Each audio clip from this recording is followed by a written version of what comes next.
Bonsoir à tous, vous regardez la dernière édition d'information de RTIA. La cérémonie de rentrée solennelle 2025 de l'Académie des sciences, des arts, des cultures d'Afrique et de diaspora africaine ASCAD s'est déroulée ce jeudi en présence du vice-président de la République. Timoko Meletkone a invité les éminents membres de cette société savante à mettre leur riche production scientifique au service du développement économique et social de la Côte d'Ivoire.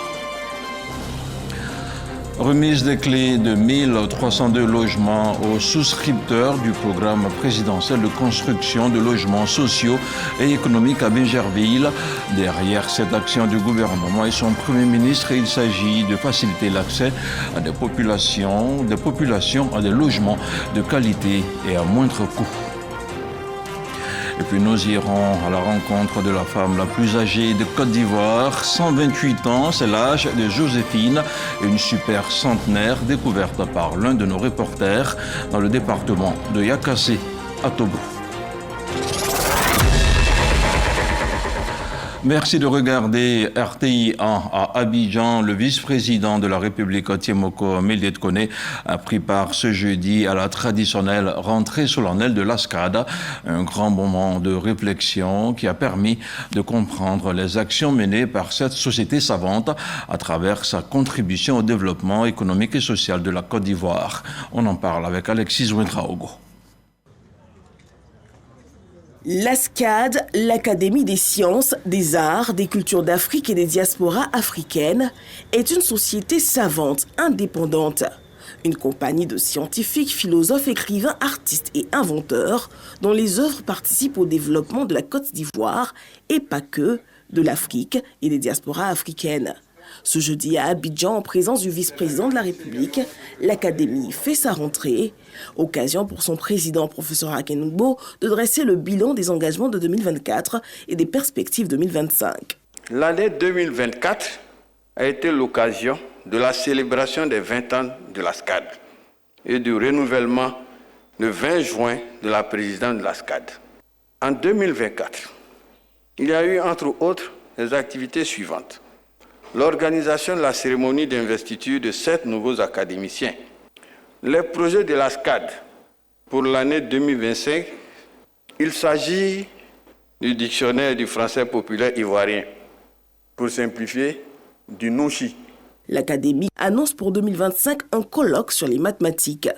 Il devrait permettre de comprendre et corriger la désaffection des jeunes pour cette matière scientifique, une annonce que salue le vice-président de la République. Ce sujet est d'une importance capitale, car les mathématiques sont fondamentales pour de nombreux secteurs essentiels au développement, notamment les nouvelles technologies, l'intelligence artificielle et la recherche opérationnelle. J'encourage donc l'ASCAD à formuler des recommandations novatrices pour rendre cette discipline plus accessible et plus attrayante pour notre jeunesse, afin de lui redonner toute son importance dans le système éducatif national. Mais au-delà des mathématiques, c'est la question plus large de l'accessibilité au savoir scientifique en général qui se pose. Les riches productions scientifiques de l'ASCAD ne doivent pas demeurer confinées au seul cercle académique. Timoko Meletkone invite l'Académie à la solidarité. Votre mission ne peut prospérer que dans un esprit de fraternité et de solidarité pour élever la science et la culture sans jamais perdre de vue le rayonnement de la Côte d'Ivoire d'aujourd'hui et de demain. Dans cet élan, le président de la République continuera à accorder une attention particulière à vos doléances et à l'amélioration progressive de vos conditions de travail afin de favoriser un environnement propice à la recherche et à l'innovation. J'en prends ici la responsabilité. Notons que la leçon inaugurale prononcée par le professeur Pierre Kipré, historien, s'est penchée sur l'ASCAD dans la promotion de la science et de la culture en Afrique. C'est l'un des titres de cette édition d'information. Le Premier ministre était ce matin dans la commune de Bingerville. Robert Begré-Mambé y a procédé ce jeudi à la remise officielle des clés aux souscripteurs de 1302 logements sociaux et économiques. Son action s'inscrit dans le cadre du programme présidentiel d'urgence dédié à cette cause. Rappelons que l'opération concerne plus de 4000 souscripteurs dans le Grand Abidjan. Franck Dio, Ulrika Dongon. Acte symbolique après Bassam, cette fois à Bingerville, remise des clés pour 1302 souscripteurs du programme présidentiel des logements sociaux et économiques par le chef du gouvernement. La concrétisation de la promesse du président de la République de favoriser l'accès de tous à un toit décent. Je suis satisfaite parce que j'ai une clé, j'ai une maison. C'est ça. J'ai souscrit à une opération immobilière Villa Basse. Ici à Bingerville, l'État nous a fait confiance à travers des conventions signées avec 8 sociétés. Je voudrais préciser que les offres immobilières de nos entreprises portent sur les différents types de logements, à savoir des appartements et villas de 3 pièces de type logement social, dont le prix varie dans la fourchette de 13 à 15 millions de francs CFA, des appartements et des villas basses de 4 pièces, dont le prix varie de 16 à 28 millions de francs CFA. En ce qui concerne spécifiquement les 1302 logements clés que nous livrons aujourd'hui, 1091 unités sont de type socio-économique, soit 84% livrés, et 211 de type moyen standing, soit 16%.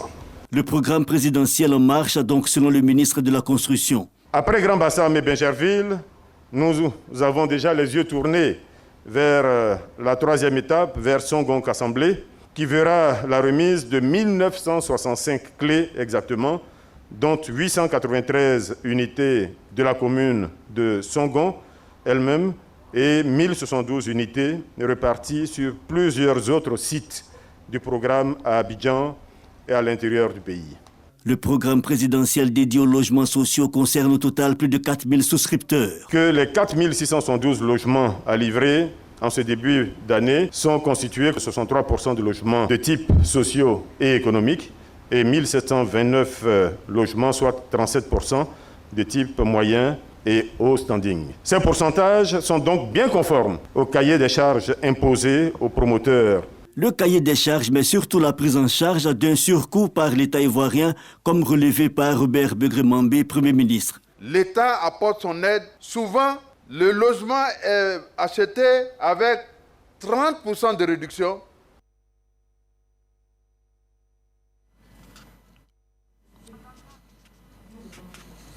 Nous nous excusons pour la qualité de cet élément. Et on poursuit avec le ministère d'État, ministère de la Défense, qui a décidé d'immatriculer ces engins roulants. Le processus sera sécurisé et automatisé à travers l'UIVM. Une campagne de sensibilisation auprès des corps constitués de l'armée, de la police nationale et de la gendarmerie est annoncée en vue de la réussite de l'opération. Objectif, mettre fin aux immatriculations fantaisistes. Le reportage de Julien Gogo est commenté par Abou Sanogo. Le ministre d'État, ministre de la Défense Otene Birema Ouattara, dévoile l'enseigne de l'unité d'immatriculation des véhicules et engins militaires des forces armées du Côte d'Ivoire.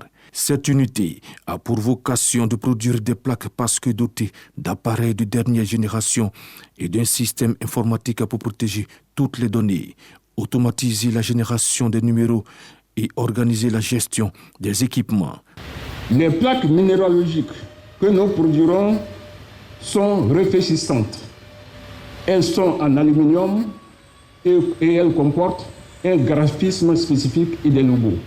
Pour le ministre d'État, ministre de la Défense Otene Birema Ouattara, ce centre est une avancée significative dans la gestion optimale des véhicules militaires et cette unité a donc pour mission. Je voudrais donc, au nom de son Excellence, Monsieur le Président de la République, chef suprême des armées, inviter l'ensemble de nos concitoyens, qu'ils soient civils, militaires, gendarmes ou appartenant d'autres forces de défense et de sécurité, de se départir de l'utilisation de plaques fantaisistes qui pourraient les faire confondre avec des personnes de mauvaises intentions et aux desseins inavoués. Notre sécurité collective doit être l'affaire de tous et la préoccupation de chacun. Nos campagnes de sensibilisation seront menées pour une meilleure adhésion à ce projet d'immatriculation sécurisée de nos véhicules et engins militaires afin d'offrir à toutes les populations vivant en Côte d'Ivoire un environnement de plus en plus sécurisé. La création de l'unité d'immatriculation militaire vise donc à donner aux militaires la formation nécessaire lui permettant de maîtriser les procédures et techniques d'immatriculation des engins propres à l'armée. Et cette unité est la toute première depuis la création des armées ivoiriennes. Entamé depuis 5 ans, le projet rentre dans sa phase d'opérationnalisation. Le ministère de l'Éducation nationale et de l'alphabétisation porte à la connaissance des populations qu'il est ouvert au titre de l'année 2025. Un test de sélection de plus de 2000 agents sont concernés par l'opération. Les enseignants contractuels, les professeurs de collège et bivalents et les professeurs de lycée de l'enseignement secondaire général. On écoute Sephora Zegui. Le ministère de l'Éducation nationale et de l'alphabétisation porte à la connaissance des populations qu'il est ouvert au titre de l'année 2025 un test de sélection de 2885 enseignants contractuels, professeurs de collège bivalents et professeurs de l'enseignement secondaire général. Disciplines concernées, 1855 professeurs bivalents, anglais, EPS, mathématiques, SIS, lettres modernes, EDHC, physique-chimie. 1030 professeurs de lycée, mathématiques, physique-chimie, anglais, philosophie et lettres modernes. 1er mars, début des inscriptions en ligne et dépôt des candidatures. 10 mai, début des épreuves. Les inscriptions sont reçues en ligne sur le site de la Direction des ressources humaines www.drheducationci.org du 1er au 15 mars 2025.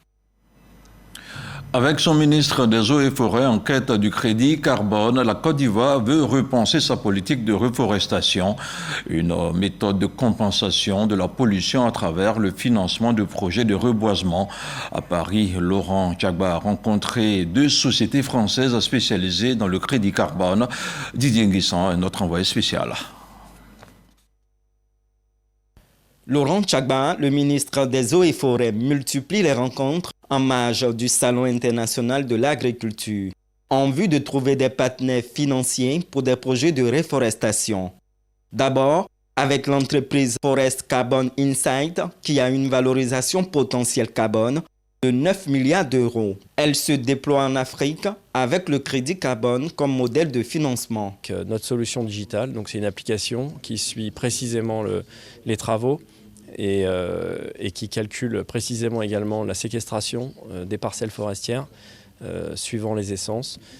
Et c'est des échanges de bonnes pratiques également entre des expertises forestières françaises, des expertises forestières ivoiriennes. En début de journée, Removal Carbone et son partenaire Agromap ont présenté à la délégation ivoirienne leur intérêt à s'engager activement dans des initiatives de préservation et de réhabilitation de nos forêts. Le second ayant déjà conclu 2 protocoles d'accord sur les forêts classées de Goké et de Niou-Niourou. C'est un mécanisme très puissant qui permet de mobiliser des millions d'euros à travers le monde grâce à des acheteurs, souvent du secteur privé, qui souhaitent avoir un impact sur le climat. Et le véhicule du crédit carbone leur permet d'avoir un actif tangible qui permet de mesurer leurs impacts. Selon le ministre Laurent Tchagba, les ressources pour lutter contre la déforestation sont estimées à 616 milliards de francs CFA. Si on prend 65% de 616 milliards, nous avons besoin au bas mot de 400 milliards de francs CFA. Alors 400 milliards de francs CFA, il faut aller les chercher. Donc, à chaque fois que nous avons l'opportunité de venir au salon, nous courons, nous démarchons, je peux dire, des partenaires privés qui veulent bien nous accompagner dans la mobilisation des ressources pour restaurer la forêt ivoirienne.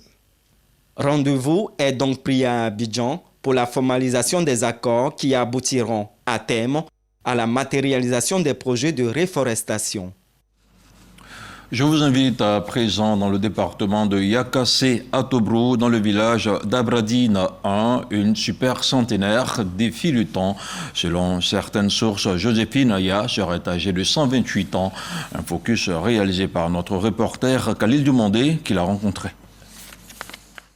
Il se dit ironiquement dans son village que l'ange de la mort l'a peut-être oublié. Cela fait 128 ans que Ya Joséphine vit parmi les siens. Probablement la doyenne de la Côte d'Ivoire. Et ce ne sont pas que des paroles en l'air. Pour toutes les personnes qui doutent, quand on leur dit que la vie a 128 ans, qui ne croient pas, l'extrait est là. Elle est née le 1er janvier 1897. La centenaire a traversé 3 siècles, le 19e, le 20e et le 21e. Elle est un témoin vivant de l'histoire de la Côte d'Ivoire, de l'époque coloniale jusqu'à l'indépendance. Dans son village Abradine 1, département de Yakassé à Tobrou, enfants et arrière-petits-enfants viennent régulièrement s'abreuver auprès de la doyenne.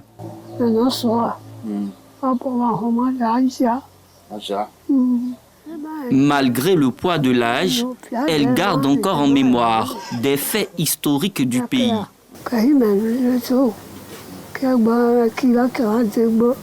Avant que la Côte d'Ivoire n'accède à l'indépendance en 1960, les colons nous faisaient célébrer la fête du 14 juillet, qui est la fête nationale en France.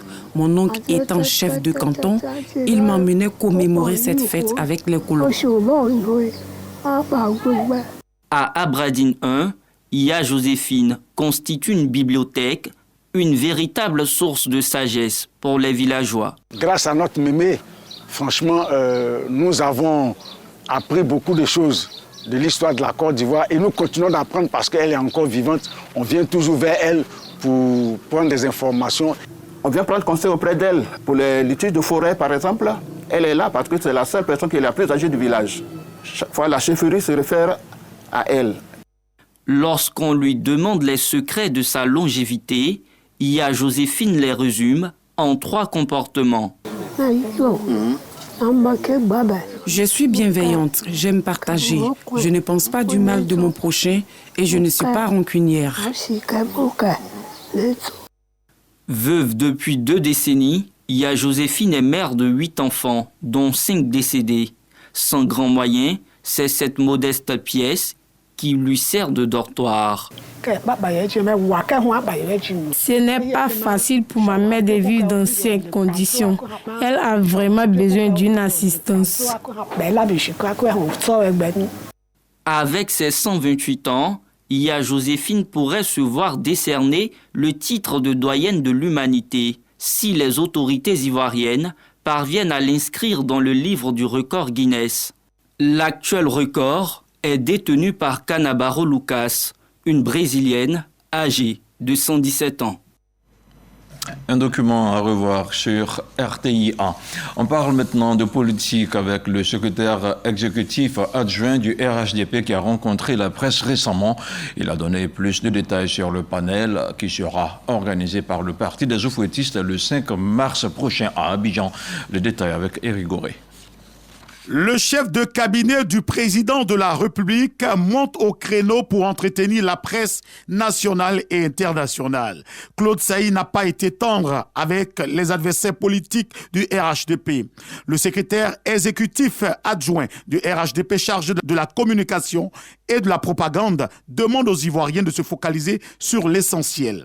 Cet essentiel qui impacte positivement la vie des Ivoiriens. C'est pourquoi il invite la presse à un panel de haut niveau qui va se tenir le 5 mars prochain à l'hôtel Sofitel d'Abidjan. Experts et scientifiques vont toucher du doigt toute la transformation connue par notre pays. Cela nous paraît important. Nous sommes à 8 mois de l'élection. Pour nous, il est important que nous lancions la réflexion à travers de tels outils. Vous voyez bien une cellule de veille et d'analyse stratégique. Ce n'est pas aujourd'hui que la cellule de veille, à travers ces éminentes personnalités-là, travaille. Analyse stratégique, ce sont des prospections qui sont faites, ce sont des analyses qui sont remises à l'ensemble des militants, en tout cas des hauts responsables. Mais aujourd'hui, pour cette première activité publique, voilà l'orientation que nous donnons. Et cette orientation est encore plus intéressante puisque nous donnons l'opportunité à des universités, à des chercheurs, à des hommes politiques, à des leaders communautaires, à des leaders religieux de participer à un échange sur la gouvernance du président Alassane Ouattara. Le développement rythme désormais la Côte d'Ivoire, a-t-il ajouté. Le secrétaire exécutif adjoint chargé de la communication et de la propagande avait à ses côtés Youssouf Koulibaly, directeur de cabinet du haut représentant du président de la République, Fossene Dambélé, coordonnateur adjoint du RHDP, et Adam Roger, directeur de cabinet du secrétaire exécutif du RHDP. À la maison du parti à Cocody, les militants du PDCI RDA restent mobilisés autour du président Tidjane Thiam. Les secrétaires de section, les jeunes et les femmes appellent à l'union autour des valeurs du parti. Ils l'ont exprimé hier au cours d'une rencontre suivie par Moussa Konaté. Ils sont venus de plusieurs communes du district d'Abidjan. Ces militants du PDCI RDA rassemblés à la maison du parti réaffirment leur soutien au président Tidjane Thiam. Nous lui apportons un soutien ferme, indéfectible, sans condition et sans faille. Nous lui disons, Président, vous n'êtes pas seul. Vous n'êtes pas seul. Derrière vous, c'est un peuple debout. Nous devons nous armer de courage, de détermination et renforcer notre engagement. Monsieur le Président, la jeunesse du PDCI RDA vous assure de son soutien indéfectible et inébranlable. Nous sommes là, convaincus et mobilisés. Nous appelons tous les militants à ne pas se laisser distraire, mais plutôt à renforcer notre cohésion, à intensifier notre présence sur le terrain et à œuvrer sans relâche pour promouvoir le projet de société du président Tidjane Thiam auprès des populations. Une mobilisation et un engagement des militants soutenus par les cadres du parti. Votre engagement, votre détermination et votre fidélité sont pour nous une source de fierté et d'inspiration. En vous écoutant, je ressens avec beaucoup de fierté la force d'un parti politique debout, uni, conscient des défis qui se dressent devant lui, mais plus que jamais résolu à les surmonter. Les cadres du PDCI RDA invitent également l'ensemble des militants à rester mobilisés pour la présidentielle d'octobre 2025. Et c'est demain, vendredi, que la communauté musulmane va se lancer à la recherche du croissant lunaire, une étape préalable à l'observation du mois de Ramadan. Retour sur ce phénomène religieux qui fonde le mois de Ramadan avec la recherche du croissant lunaire, avec ce reportage de Mahama Traoré. Le calendrier musulman, aussi appelé lunaire ou hégirien, compte 12 mois pouvant durer chacun 29 ou 30 jours tout au plus. Le début et la fin de chaque mois sont conditionnés par l'apparition du croissant lunaire. Le Ramadan, nom du 9e mois, obéit à ce principe. C'est une période entièrement dédiée à l'un des piliers de l'islam, le jeûne obligatoire. C'est une injection du prophète sallallahu alayhi wa sallam qui dit bien, commencez à jeûner dès que vous voyez le croissant lunaire et arrêtez de jeûner quand vous voyez le croissant lunaire. Et si les nuages vous empêchaient de voir, alors complétez le mois à 30 jours. La recherche du croissant lunaire se fait au soir du 29e jour du mois en cours. Les instances religieuses musulmanes que sont le COSIM et le CODIS pilotent de concert le processus selon une méthodologie. On annonce déjà à l'avance que c'est tel jour qu'on doit faire la recherche du croissant lunaire. Et ainsi, chaque ville se prépare et on procède donc à l'observation le jour où on doit observer le croissant lunaire. L'observation dans une seule ville suffit. Scruter la lune est du devoir de tous les croyants musulmans et non la seule affaire des guides religieux. Quand vous voyez chez vous, vous cherchez un témoin ou bien vous allez informer l'imam et à l'imam qui en ce moment appelle Abidjan pour dire qu'ils ont vu la lune. Alors c'est en ce moment-là que les imams procèdent donc à l'information nationale. S'il existe aujourd'hui des moyens technologiques et innovants, les instances religieuses musulmanes préfèrent pour l'heure se fier à l'observation oculaire pour la recherche du croissant lunaire. Un mot de culture maintenant avec l'équipe de production et les humoristes de l'émission Bonjour qui continuent de sillonner les villes de l'intérieur du pays.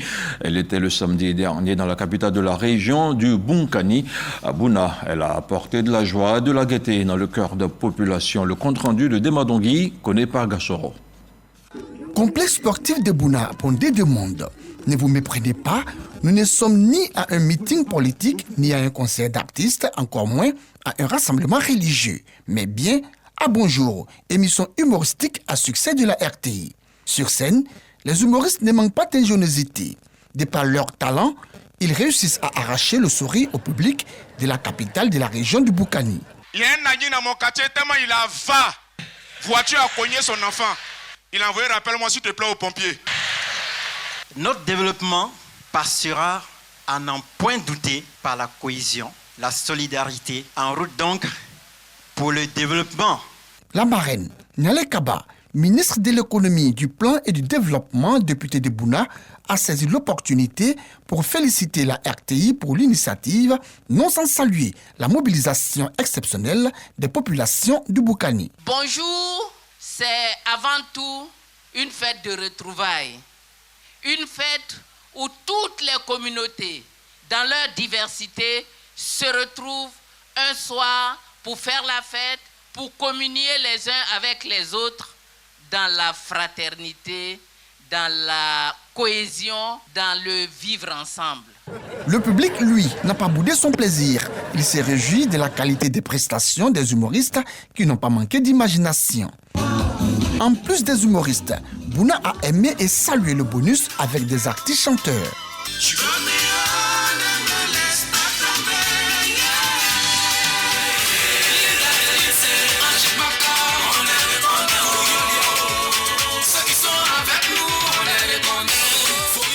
Fini Bonjour 2025 à Bouna. Rendez-vous est pris pour l'année prochaine pour plus de rire et d'humour. En Turquie, pour terminer cette édition, le chef historique kurde Abdullah Öcalan appelle le PKK à déposer les armes et à se dissoudre. Son message, attendu depuis des semaines, a été lu en kurde puis en turc dans une salle bondée d'un hôtel d'Istanbul. L'appel marque un tournant dans le conflit entre le PKK et la Turquie, un conflit qui a tué des dizaines de milliers de personnes ces 40 dernières années. Et c'est la fin de ce journal. Merci de nous avoir accordé de votre attention. Bonsoir.